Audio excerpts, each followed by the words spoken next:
Katie Karen Burchill here. Welcome to a napkin journal tutorial. This is part of a brand new series. Check out the playlist for all of them. The napkins that I'm using have been provided to me by Ninny's Napkins. We are doing a collaboration. You can check out her website. There's a discount code in the description box below.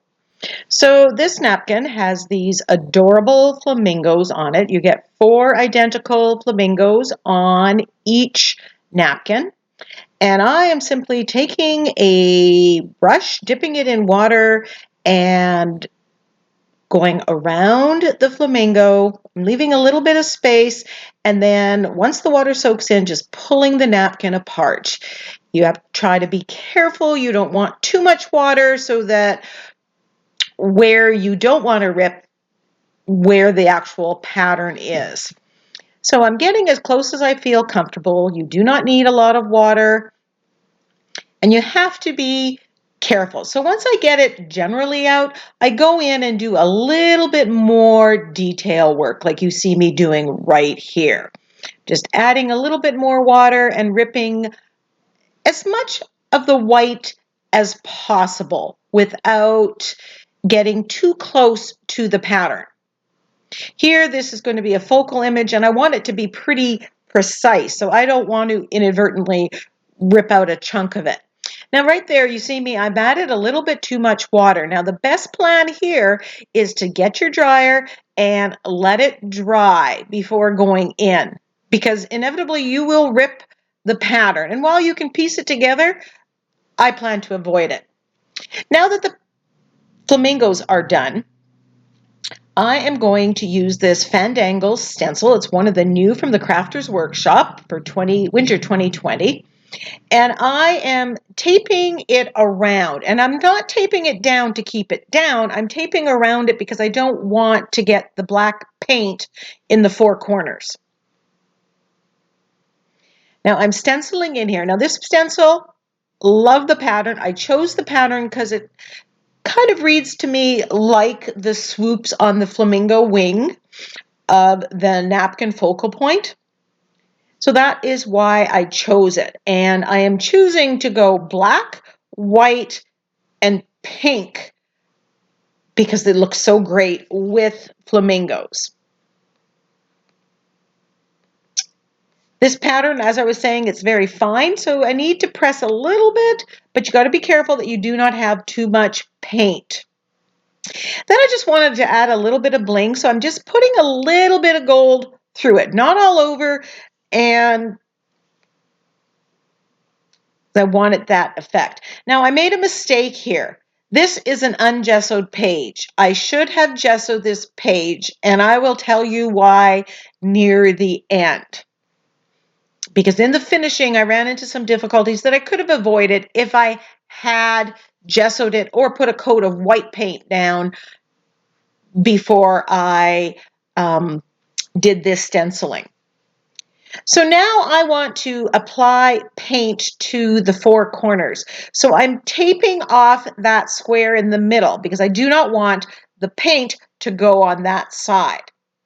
So I'm going to apply the paint with a makeup sponge, and I'm using orange and quinacridone magenta and mixing them on the sponge. I'm using 1 sponge, and I'm just getting, I don't want it to totally blend. I want to get kind of that corally feel, but the magenta is really matching the color of the flamingo. So I'm going to the napkin to pick the colors, and then I'm matching as close as I can to that because you want everything to work cohesively.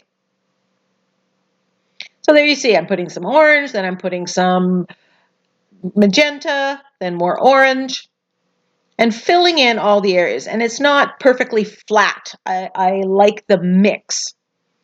Now I'm coming back in with the same stencil.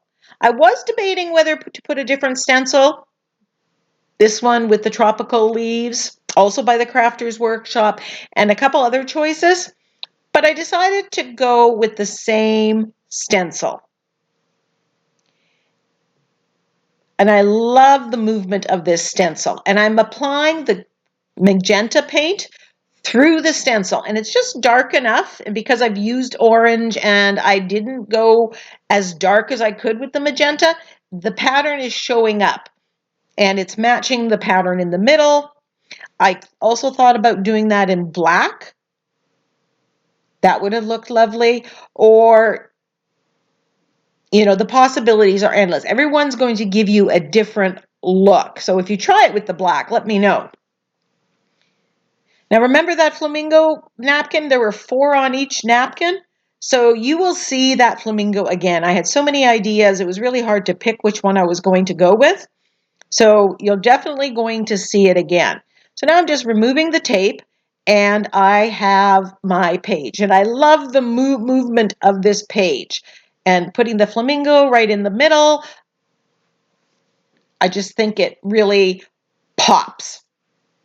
You got bright, bold colors with the black and the white. Now, I did not want the flamingo, the black stenciling underneath to come through, and it would have. So I am applying with my finger some gesso kind of where the flamingo is going to go. And that's just whiting out that black, pushing it back so that it won't come through. Because remember, when you put the napkin down, like this one, I wanted to see the blue come through. And that is, I'll put a link to that video, which is the first from my napkin journal series. I want the background color to shine through the apple or cherry blossoms. Here I didn't, so I put a coat of gesso. Got a little heavy-handed with the gesso, and I show you how I come back from that. Then I put some matte medium down, liquid matte medium. You can use gel, but I'm using a soft brush. If you have gel medium, thin it down a little bit.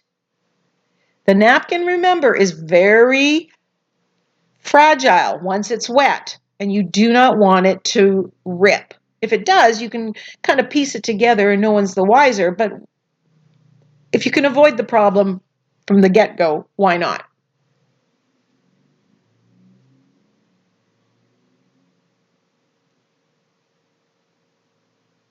And I'm using a softer bristled brush, not my usual glue brush.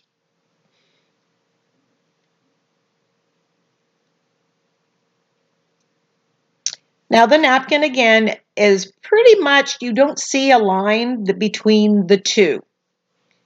Now I'm adding some details along the side, and I chose this Harlequin stencil. This is one of their cake and cookie stencils, but there is a Harlequin regular stencil as well, and I could have easily grabbed that. This was what it was out. And I'm just stenciling again with the black. Remember, I'm going black and the bright colors, lining it up to get, and this makes for a wonderful, wonderful border. And I love that. You'll be seeing me doing this with a lot of my videos, adding that border detail. And I chose the triangle because there is kind of that triangle feel in the Fandango stencil as well. And while I'm using a different stencil, I do want them to work together, not compete with pattern.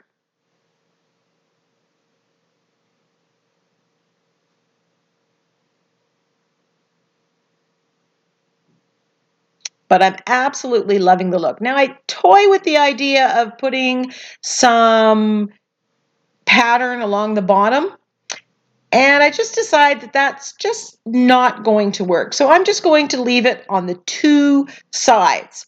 As you work through an art journal page, you have lots of problems come up. You have lots of decisions to make.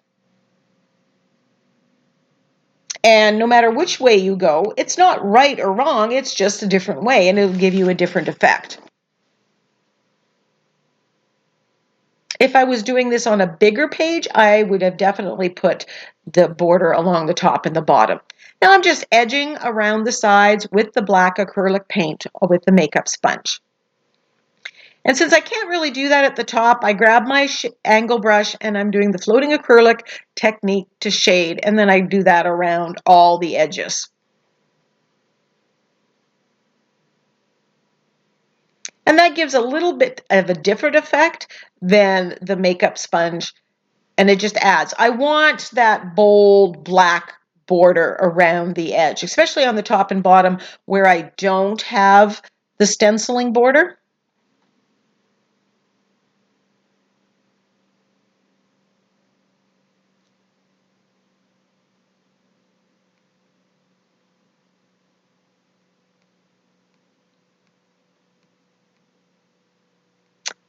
Now I'm doing the same floating acrylic technique, and I'm going around that center piece. Now that is perfectly square, but because of the pattern of that Fandangle stencil, it looks like it's curved and swervy.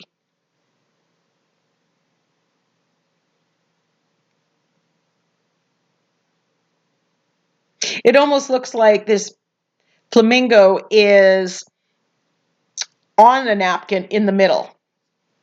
Now here, when I got too heavy-handed with the gesso, I blocked off some of the black, and this, me going in with the fine line brush with black paint, thin black paint, is just me being a bit of a perfectionist. I could have left it and it would have been fine, but I just wanted that bold black detail back. So that's what you see me doing.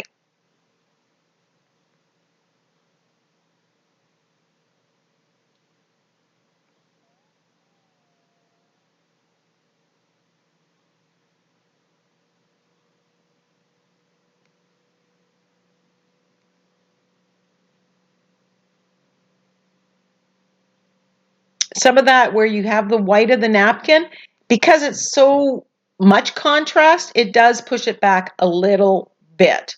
Now I'm shading around the flamingo. Now here's, remember I said did a problem. I created a problem because I did not gesso the page. That white is not white paint. It's not gesso. It's raw paper. And if I make a mistake at this stage with the charcoal pencil or the paint, it's going to stain the paper.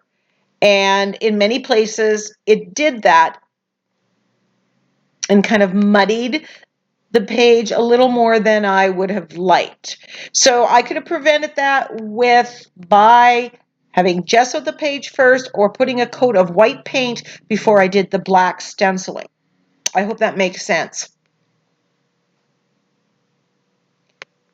In the end, off camera, I went in, and where it got too smudged and I lost some of that white, I did go in with a fine liner brush and paint it white, just like you saw me doing with the black. So it's not the end of the world, but you guys can benefit from my mistake, and I would just do, paint the whole page with gesso first. Now I decide I want a little more black around the edges, so I'm just going with the charcoal pencil. I could do this with black paint. I could paint a line on there if I wanted to. But in this particular situation, I just chose not to. I grabbed my Jelly Roll pen, and this is bold. It's a size 10, and this is permanent when it's dry, like tomorrow. If I write it right now and I make a mistake, I can get a baby wipe and take it off, and I can do that for a period of time. By tomorrow, it will be perfectly dry. So if I was going to put varnish on that, it would work. I'm just adding some white detail. Again, working in my color scheme, black, white, and pink. So loving the look of this page and how it came together. Decided I'm going to add another detail. So I'm putting the stencil back on and using it as a tracer.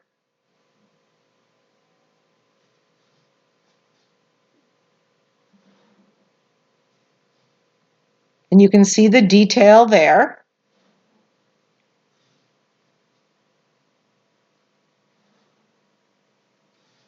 Nothing says you have to use a stencil to stencil through. You can use it in a variety of ways. Here we've used it as a border, as a stencil, and as a tracer. Maximize the use of everything that you have in your stash. So I've got my Secure Glaze pen and I decide to go around. I want to get some definition to this flamingo. And so I'm adding the Secure Glaze pen on here, which, you know, if you've seen in my videos, you know I love the Secure Glaze pen.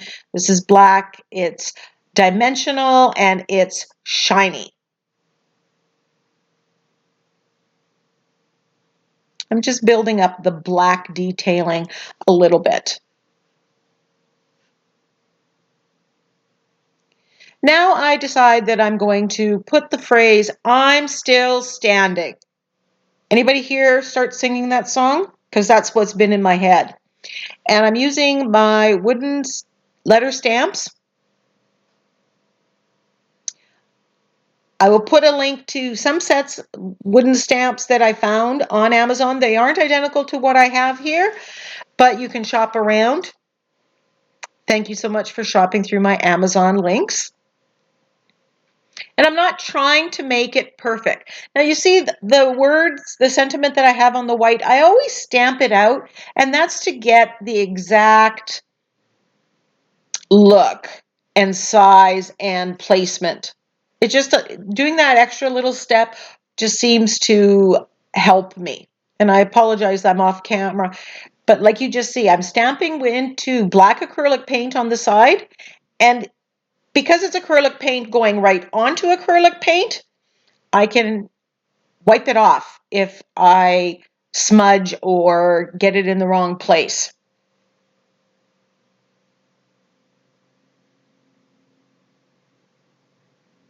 Just adding the apostrophe there with my stylus and drying it. I'm just going to take off the top part. Loving, loving, loving the look of this page. I hope you do too. Decided it needs some black splatter, so I have the black paint that's pre-mixed. I'm just covering up that white part there. And I covered up the flamingo because I don't really want the black splatters on top of the flamingo. And I'm splattering. Please check out my Amazon links, my TCW links, and Ninny's Napkin links and discount codes in the description box below. Give me a thumbs up. Do you use napkins? Come into my Facebook and share what you've created with a napkin. Here's some close-ups of the finished page. I hope you love it as much as I do. Bye for now.